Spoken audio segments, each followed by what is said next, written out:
आज का लेक्चर हमारा lecture on laboratory collection and investigation documentation. तो लेबोरेटरी कलेक्शन में क्या होता है, हम लोग तो सैंपल कलेक्शन करते हैं, ठीक है। और उसके बाद इन्वेस्टिगेशन जो भी होती है, रिपोर्ट बनती है, पेशेंट की रिपोर्ट बनती है, क्या उसे इन्वेस्टिगेशन रिपोर्ट बोलते हैं। उससे रिलेटेड जो भी डॉक्यूमेंटेशन है जरूरी, उसके बारे में हम लोग पढ़ते हैं, ठीक।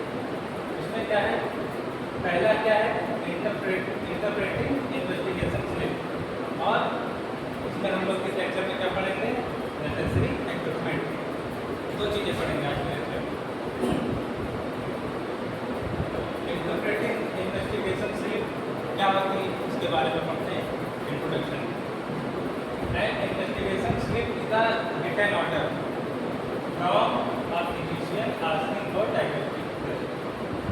आस्किंग मतलब डॉक्टर पूछ रहा है या डॉक्टर बता रहा है, इसको लेबोरेटरी वाले पैथोलॉजिस्ट लैब टेक्नीशियन को ये बता रहा है कि आपको कौन सी जांच करनी है, तो वो कहाँ पे लिख के देगा, किसी डॉक्यूमेंट, किसी पेपर पे लिख के देगा, या कोई रसीद कटेगी या कोई पेपर होगा, उसी को बोलते हैं कि इन्वेस्टिगेशन स्लिप।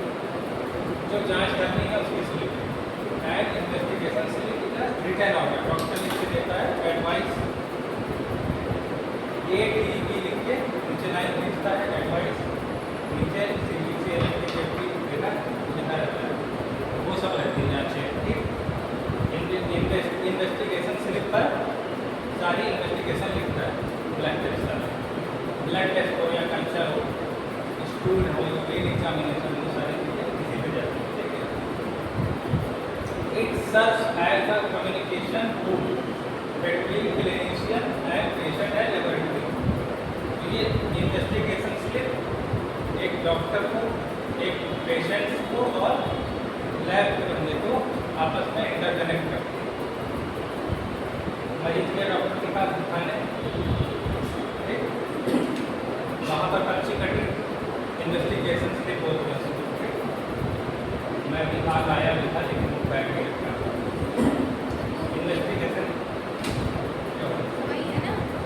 वही भी उसी की फोटो खींची हुई है, क्या होती है इन्वेस्टिगेशन स्लिप, ठंडा डायग्नोस्टिक केस, ठीक है। इसमें डॉक्टर का नाम, डायग्नोस्टिक का नाम, पेशेंट का नाम, उसका एज, सेक्स, डेट, किस डॉक्टर ने लिखा रेफर किया है, इन्वेस्टिगेशन रिक्वायर्ड, यहाँ पर एडवाइस करके लिखा जाता है, यहाँ पर CBC यूज कराना है। तो यहाँ पैथोलॉजिस्ट जो लैब का बंदा है उसका मोबाइल नंबर, उसका स्टाम्प, उसके सिग्नेचर जो मतलब उसका जिम्मेदार वो है, ये टेस्ट करना है।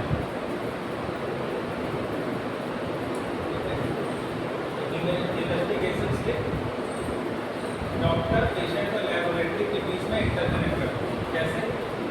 डॉक्टर ने जांच ली थी, इन्वेस्टिगेशन लिखे सारे, अब वो पेशेंट के हाथ में दे दिए, डॉक्टर और पेशेंट का इंटरेक्शन हुआ, लेकिन पेशेंट किसको देगा डायग्नोस्टिक, डॉक्टर को देगा नहीं, पेशेंट लेकर जाएगा लैब तक, देगा कि डॉक्टर साहब ने ये जांच की थी, ये बोली है, तो वो इन्वेस्टिगेशन स्लिप लेकर जाएगा। तो फिर आपको पेशेंट को कुछ बताने की जरूरत है, कुछ बताने की जरूरत है पेशेंट नहीं, सब कुछ उसमें लिखा हुआ है इन्वेस्टिगेशन स्लिप में। डॉक्टर ने एडवाइस किया, उसने देखा, लैब वाले बंदे ने उसने क्या किया, उसको मार्क कर लिया, अपने पास डेटा एंट्री कर लिया, इसकी एंट्री होनी है। उसके बाद वो क्या करेगा, अब पेशेंट का और लैब टेक्नीशियन के बीच में बना इंटरेक्शन आपस में, सैंपल दे दिया उसने, सैंपल देने के बाद रिपोर्ट आ गई, रिपोर्ट किसको दी जाएगी, डॉक्टर को भी दी जाएगी, व्हाट्सएप करी जाएगी, आजकल डिजिटल मिल जाए, डॉक्टर को भी व्हाट्सएप करी जाएगी और पेशेंट को hand to hand hard copy दी जाएगी, ठीक है। हो सकता है डॉक्टर लैब के बंदे को पूछे कि इसकी ये इन्वेस्टिगेशन रिपोर्ट है, ये सही है, इसमें कोई किसी तरह की फॉल्ट तो नहीं है, किसी तरह की कोई मिस्टेक तो नहीं हुई है, तो ये तीनों का आपस में इंटरेक्शन रहेगा इसमें। इन्वेस्टिगेशन स्लिप से हमें काफ़ी हेल्प मिलती है डेटा कलेक्शन में, ठीक, डेटा एंट्री में, पेशेंट का रिकॉर्ड कीप करने में और सैंपल लेने के बाद इसी स्लिप में कंटेनर को रोल करके ऐसे रबर बैंड लगा के वो ले जाते हैं टेक्नीशियन, क्या करते हैं लैब ले जाते हैं, लैब में का सैंपल पूरा लेकर जाते हैं।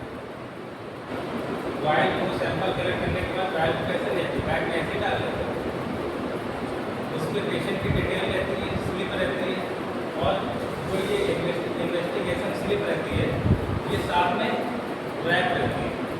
उसी के साथ जिस पेशेंट की स्लिप है उसी पेशेंट का सैंपल साथ में रैप कर जाता है कहाँ लैब, ताकि वहाँ पर क्या ना हो, किसी तरह की मिस्टेक ना हो, मिसहैंडलिंग ना हो, क्रॉस ना हो, एक पेशेंट का सैंपल दूसरे पेशेंट से क्रॉस ना हो।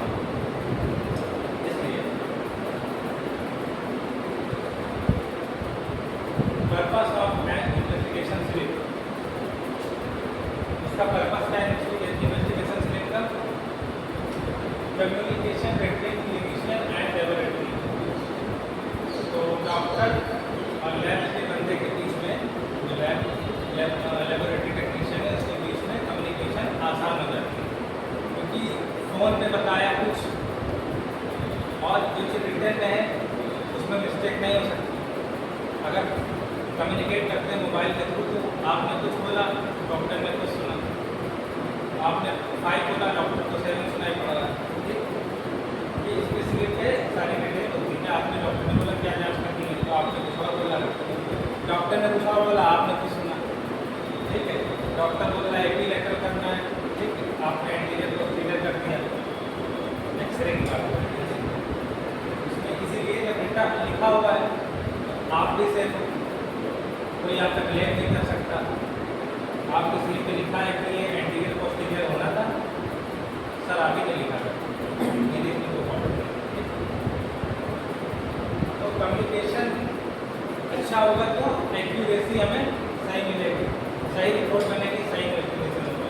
कंफर्म पेशेंट आइडेंटिफिकेशन, इससे क्या होता है पेशेंट की आइडेंटिफिकेशन कंफर्म होती है, क्योंकि उसको पेशेंट का नाम लिखा होता है, एज लिखा रहता है, तो सेक्स लिखा रहता है, मेल फीमेल।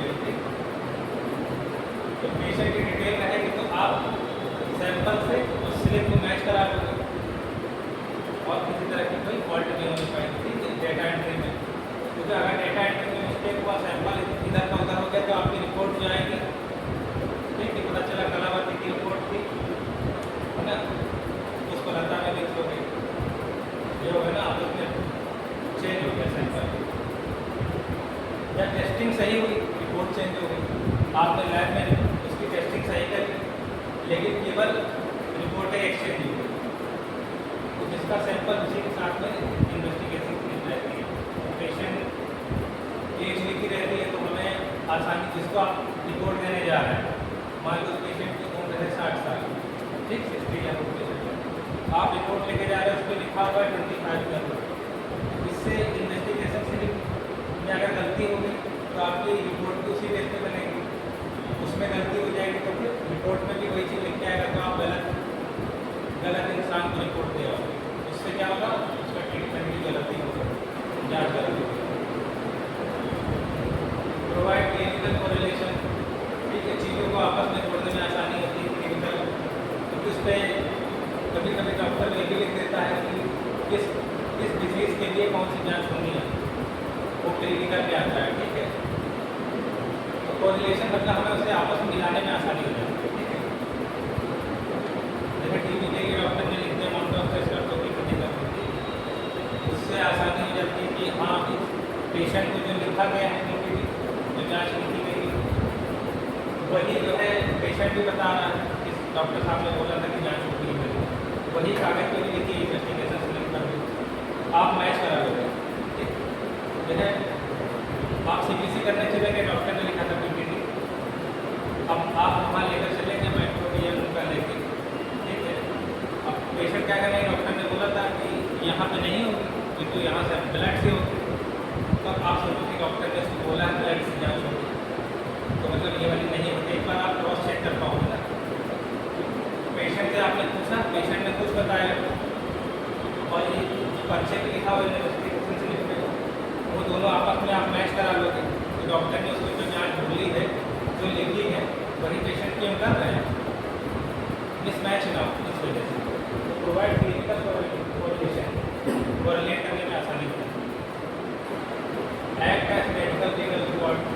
तो आपको पता ही है लीगल रिकॉर्ड रखने के लिए एक तरह से मेडिकल रिकॉर्ड रखने के काम आता है। हाल में भले ही सुना हो लेकिन उस समय मेडिकल रिकॉर्ड में काम आता है,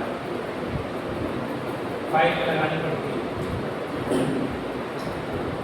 prioritize urgent versus routine test investigation सिर्फ पे डॉक्टर अपना कोई कमेंट लिख सकता है, ठीक है, ये अर्जेंट जांच करनी है या रूटीन टेस्ट है। अर्जेंट टेस्ट है रूटीन टेस्ट है। अर्जेंट का मतलब आपको तुरंत बना के देनी है, तुरंत उसकी 1-2 घंटे में आपको रिपोर्ट बना के देनी है। रूटीन टेस्ट है तो आप नॉर्मली जैसे करते हो वैसे प्रायोरिटी में रहेगा, ठीक है। टाइम ऐसा प्रायोरिटी पे कौन सी जांच है, प्रायोरिटी पे कौन सी जांच नहीं है, ये इन्वेस्टिगेशन में मेंशन कर दिया जाता है।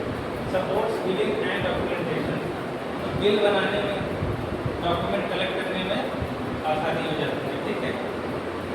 दूसरे केस का नाम देखिए, उससे पता चल जाता है कि पेशेंट की 800 रुपये या 1000 रुपये की रिपोर्ट बनी, तो इन्वेस्टिगेशन स्लिप पे देखने के अकॉर्डिंग आपको रेट पता चल जाता है, क्योंकि लैब में आपको पता ही रहेगा कि कौन सी प्लेट की कौन सी क्या कॉस्ट है, ठीक है।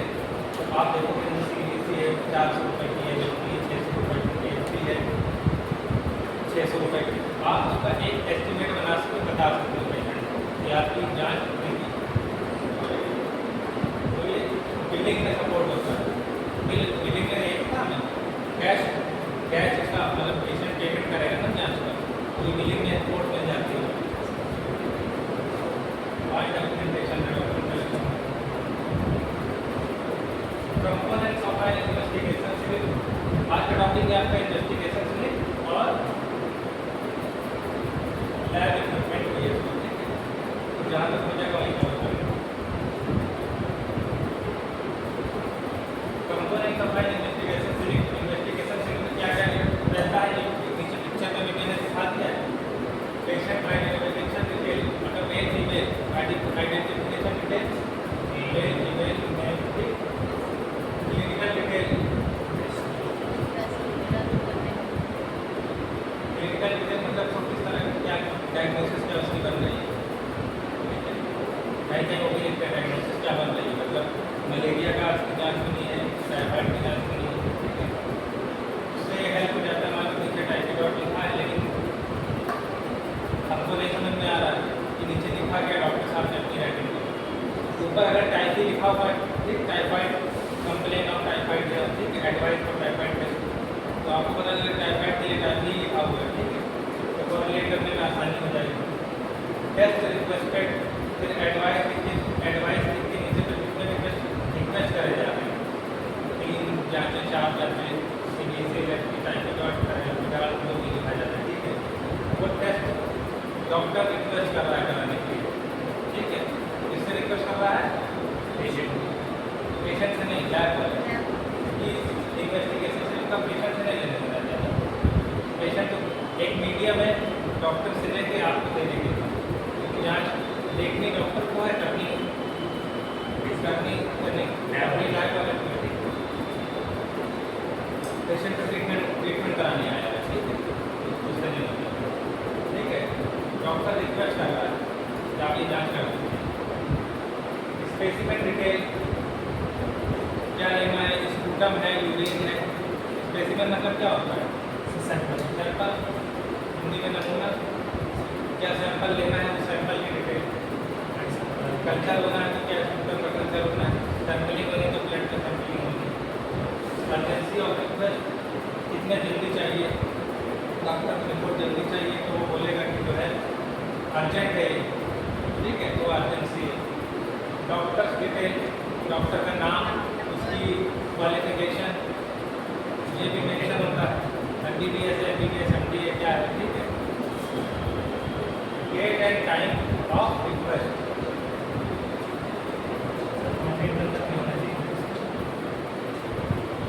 हो सकता है अभी तक होता है वो, और इसमें एक फॉर्म में तो आजकल नहीं देते हैं, क्योंकि जब ब्लैंक पड़ा हुआ है उसमें आपको जो भी कमेंट मेंशन करना हो मेंशन कर सकते हो, कॉन्टेक्ट नंबर वगैरह जो भी है।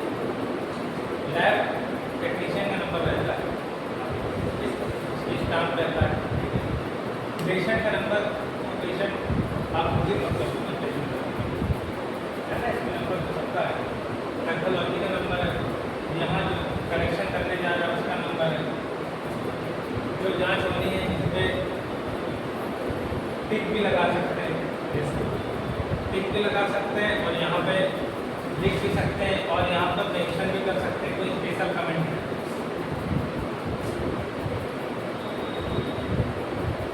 ठीक है, डेट ऑफ टाइम हो गया।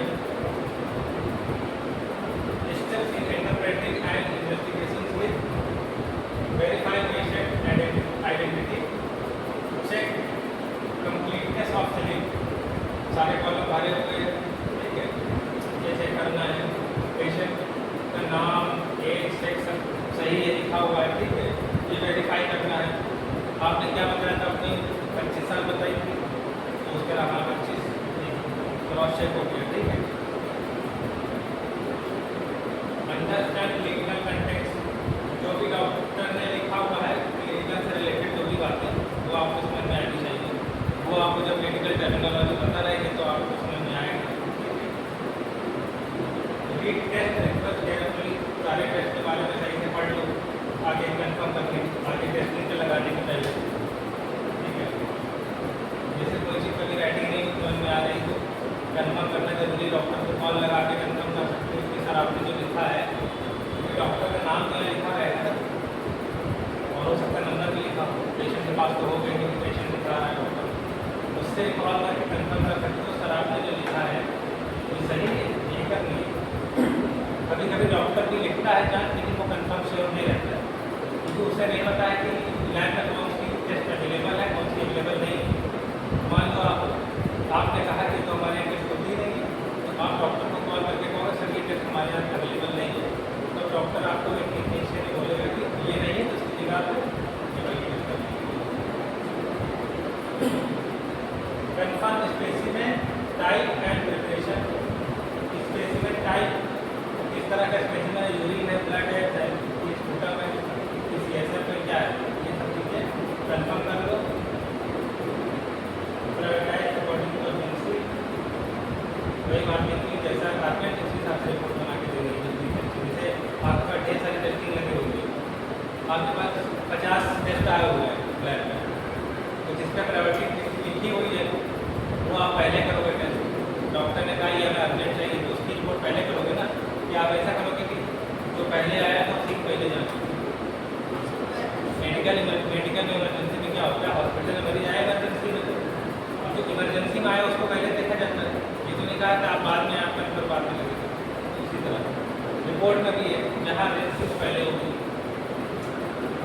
क्लैरिफाई अनक्लियर एंट्रीज, जहाँ पर एंट्री क्लियर नहीं उसको फिल कर लेना है, कोई चीज़ खाना छोड़ना, ब्लैंक नहीं छोड़ना है। ठीक है, डॉक्यूमेंट में रजिस्टर, इसको अपने पास रजिस्टर में डॉक्यूमेंट मेंटेन कर लेना है, प्रोसीड टू सैंपल कलेक्शन, उसके बाद आगे बढ़ जाएगी सैंपल करने के लिए, डाटा अपना सारा कलेक्ट करने के लिए। इम्पॉर्टेंस ऑफ करेक्ट इंटरप्रिटेशन, सही से जांचों की इंटरप्रिटेट करने की जरूरत क्यों होती है।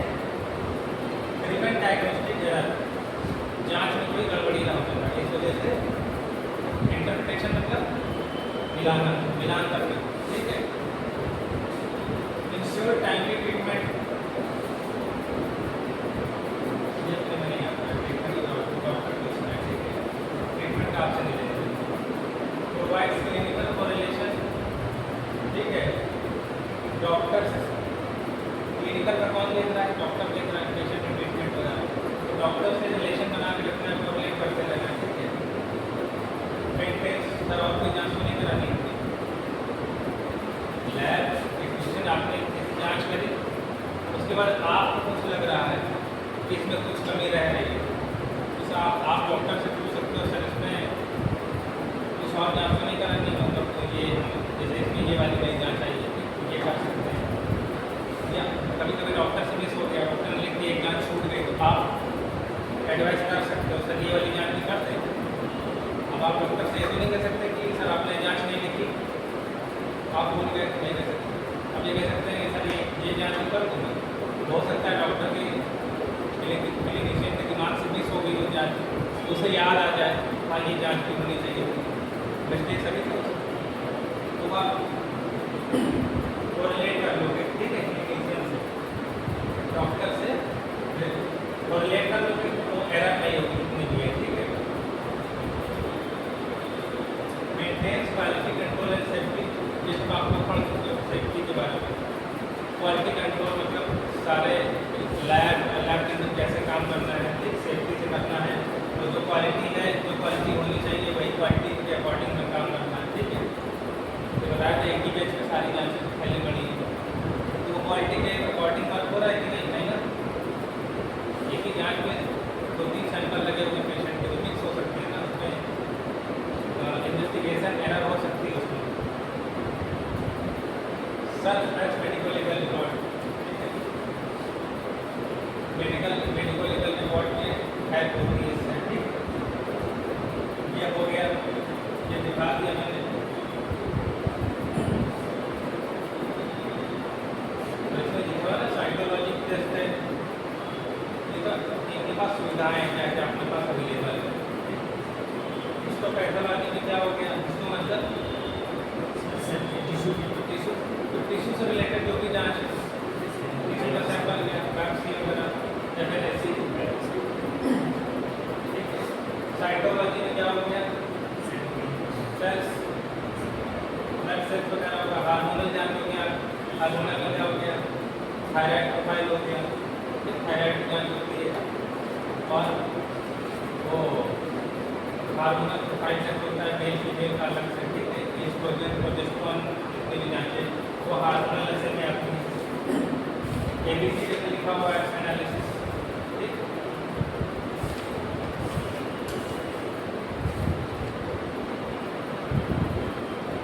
Necessary lab equipment, introduction, specimen collection is the first and most critical step in laboratory investigation. तो सबसे पहला काम, चैलेंजिंग काम है कि specimen collection lab. Critical step कहाँ लिखा है, अरे क्यों लिखा है स्पेसिमेन कलेक्शन का first and most critical step.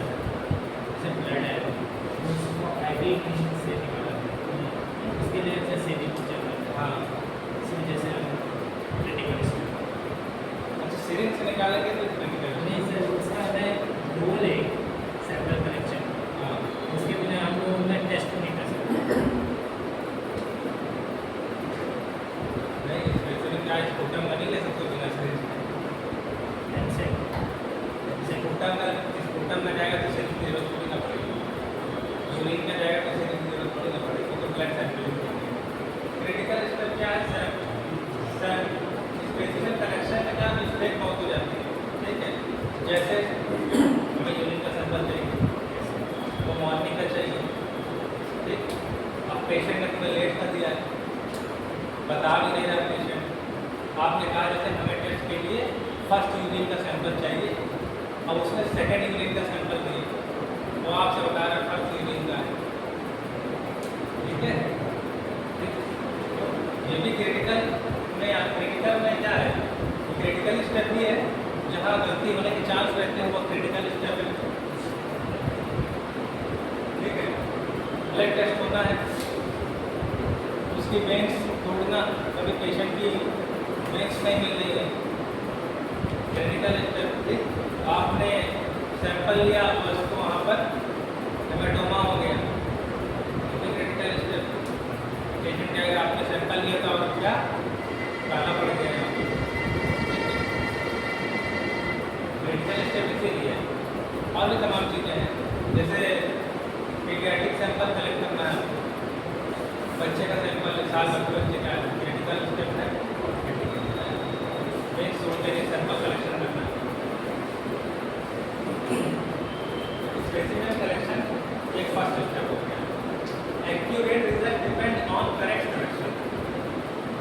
आपने कलेक्शन सही से किया है तो उसकी रिपोर्ट भी उस हिसाब से बनेगी, गलत तरीके से किया है तो गलत तरीके से रिपोर्ट बनेगी, हैंडलिंग उसकी गलत हुई है तो भी गलत रिपोर्ट बनेगी, और इक्विपमेंट सही से नहीं उसमें तो भी रिपोर्ट गलत बनेगी। मतलब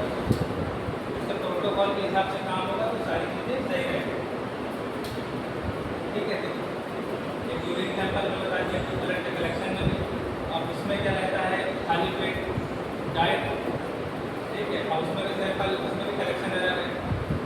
आपने पूछा खाली पेट कराना है जांच, ठीक है।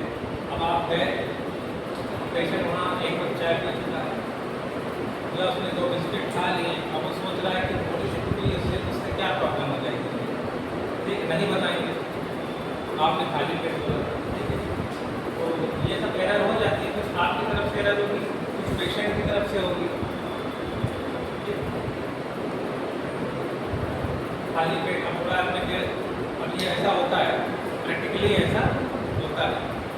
आपने बोला कि जो है आपकी जो टीबी जांच होगी ग्लूकोज की, वो कब 1.5 घंटे, खाना खाने के 1.5 घंटे बाद होगी।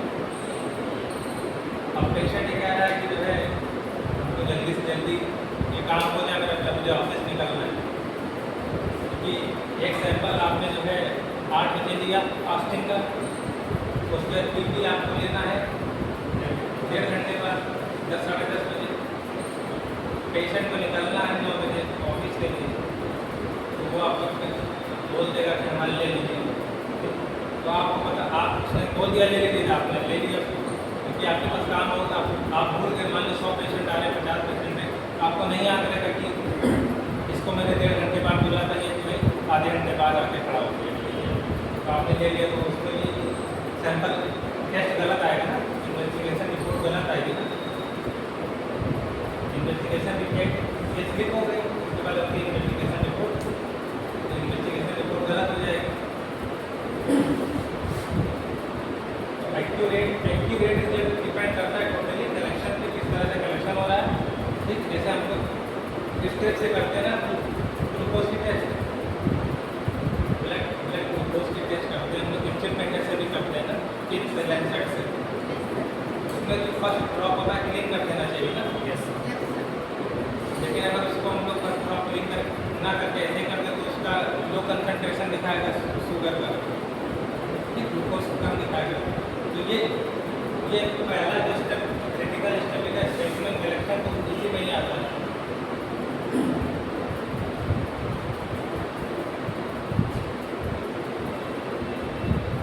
एसेंशियल इक्विपमेंट में क्या हो गया, यहाँ पे सिरिंज एंड नीडल हो गया, वैक्यूम क्लीनर सिस्टम हो गया, ये वैक्यूमेटेड ट्यूब मतलब वैक्यूम क्रिएट की वजह से विदाउट एयर, इवैक्यूएटेड मतलब without air. Collection tube red purple जो आती है, ठीक है, अपने पास जब सैंपलिंग के लिए जा रहे हैं तो सारी अलग अलग ले जाएंगे, पता नहीं किस चीज़ की जरूरत पड़ जाएगा। आप गए हो लेके, वहाँ पेशेंट बोल रहा है कि लेकिन ये वाली जाँच भी कर, अब उसमें से कोई दूसरी लगेगी, आप पर्पल वाली या ग्रे वाली लेके गए, कुछ ऐसी जाँच है जो रेड में जानी है, इसीलिए अपने पास सारी फाइल होनी चाहिए। जरूरी है, बता रहा आपको, एल्कोहल सर्व, एंटीसेप्टिक सोल्यूशन, एंटीक्लॉक,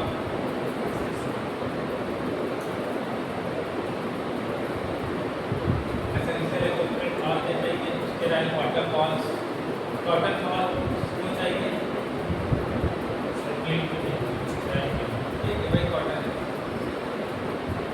या wall pad, specimen containers, container होते हैं अलग, और इवैक्यूएटेड ट्यूब्स अलग होती हैं, ब्लड की सैंपलिंग इवैक्यूएटेड ट्यूब में होती है, और यूरिन और स्पूटम ये सब का जो जाता है कंटेनर में जाता है, ठीक है,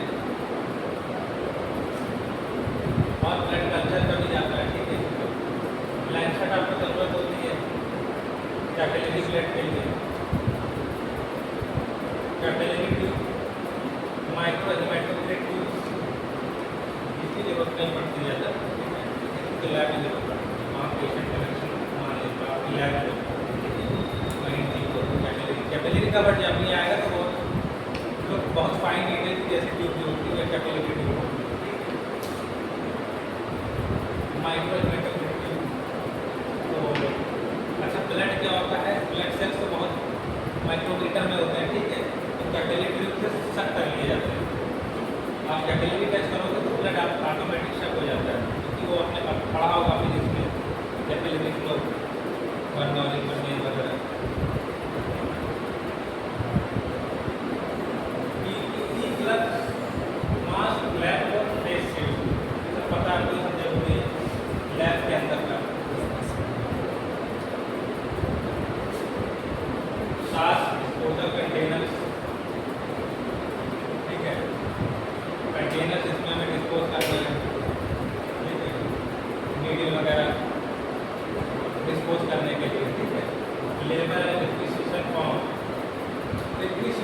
फॉर्म का क्या हो गया, लेबल एंड रिक्वेजिशन फॉर्म क्या हो गया, रिक्वेस्ट बाई फॉर्म हो गया। ये तो नीचे पिक्चर बनेगी ऊपर, इसी को बोलते हैं रिक्वेजिशन फॉर्म, रिक्वेस्ट करने को। ये रिक्वेजिशन बना हुआ रिक्वेस्ट है, ठीक है। और लेबल्स कंटेनर में लगाने के कोल्ड चेन इक्विपमेंट और आइस बॉक्स और रेफ्रिजरेटर की जरूरत पड़ती है सैंपल हैंडलिंग में, एक जगह से दूसरी जगह सैंपल ले जाने में, पेशेंट के यहाँ से लैब तक ले जाने से, ठीक है। कोल्ड चेन की जरूरत पड़ती है, ठीक है, क्योंकि वो उसमें लाइसिस होने लगता है, लाइसिस होने लगता है, प्रोटियोलिसिस होने लगता है। जैसे स्कूटर ले जा रहे हैं आप, तो स्कूटर में क्या होता है, प्रोटियोलिसिस। स्कूटर किस चीज़ से बना होता है, और ल्यूकोइड प्रोटीन से बना होता है। स्कूटर में क्या होता है, प्रोटीन होता है, और प्रोटीन ल्यूकोइड प्रोटीन, ठीक है। देखा होगा अपना ठीक होता है, स्कूटर ठीक होता है, ठीक होता है क्योंकि उसमें ल्यूकोइड प्रोटीन होता है। और वो बाद में देखो तो वो मेल्ट हो जाता है। स्कूटर जब शुरू में रहता है ठीक रहता है, थोड़ी देर बाद वो मेल्ट हो जाता है। क्यों हो जाता है, उसमें क्या होने लगता है, ग्लूकोलाइसिस होने लगता है, ठीक है।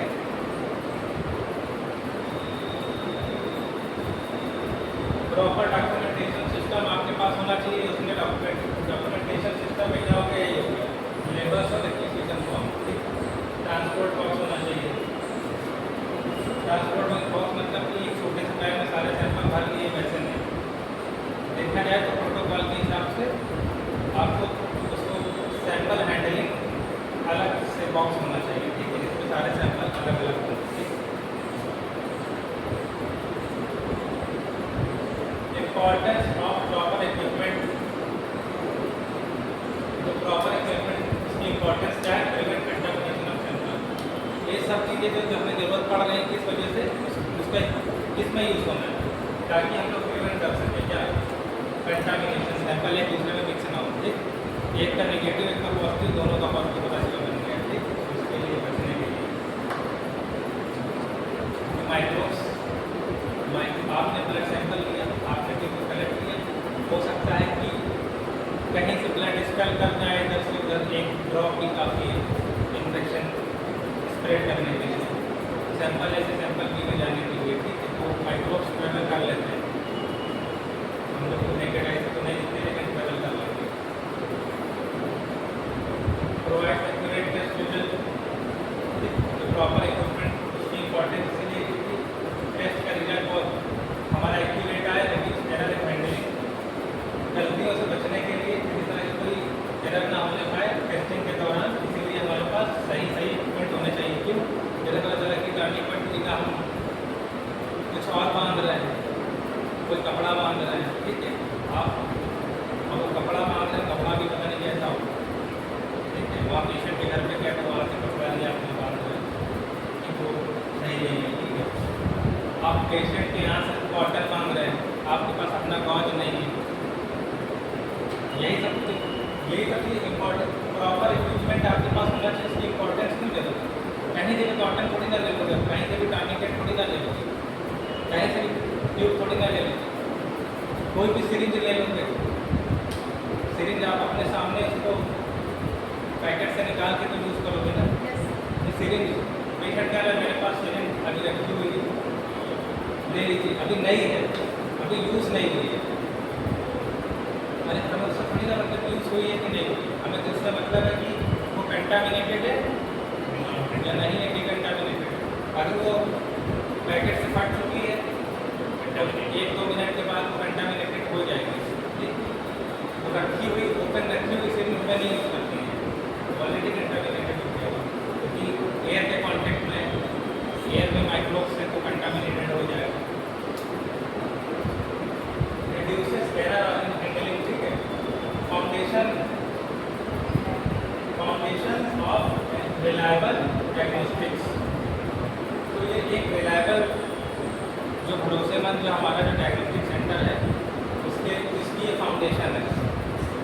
क्या हमारे पास प्रॉपर इक्विपमेंट होने चाहिए, चाहे डॉक्टर हो चाहे लैब टेक्नीशियन हो, अगर उसके पास प्रॉपर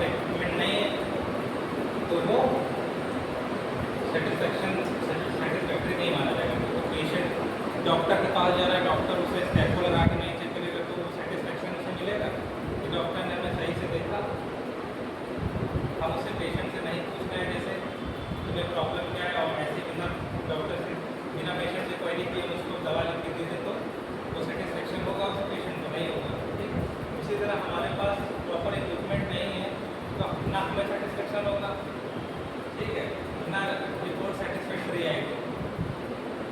तो जो चीज़ें आपकी हैं वो आपके टूल्स हैं, आपके हथियार हैं, आप उसी से काम करोगे। आप अपना टर्निकेट है तो आप अपनी तरह यूज़ करोगे। ठीक, टर्निकेट भी वॉश करनी आती है, डिस्पोज करनी आती है। अब टर्निकेट को रोज रोज चेंज नहीं करी आती तो उसे वॉश करनी आती है, उसे भी स्टेबलाइज किया जाता है। ठीक है, एक पेशेंट को अपने टर्निकेट का अंदर दूसरे को अंदर दिक्कत आती है। तो आपके पास भी जैसे सीरीज खुल चुकी है, एक्स्ट्रा खुल गई है, अब आप सोच रहे हो कि आप ही के पास है, एक्स्ट्रा आपने उसे निकाल दिया, रिमूव कर लिया,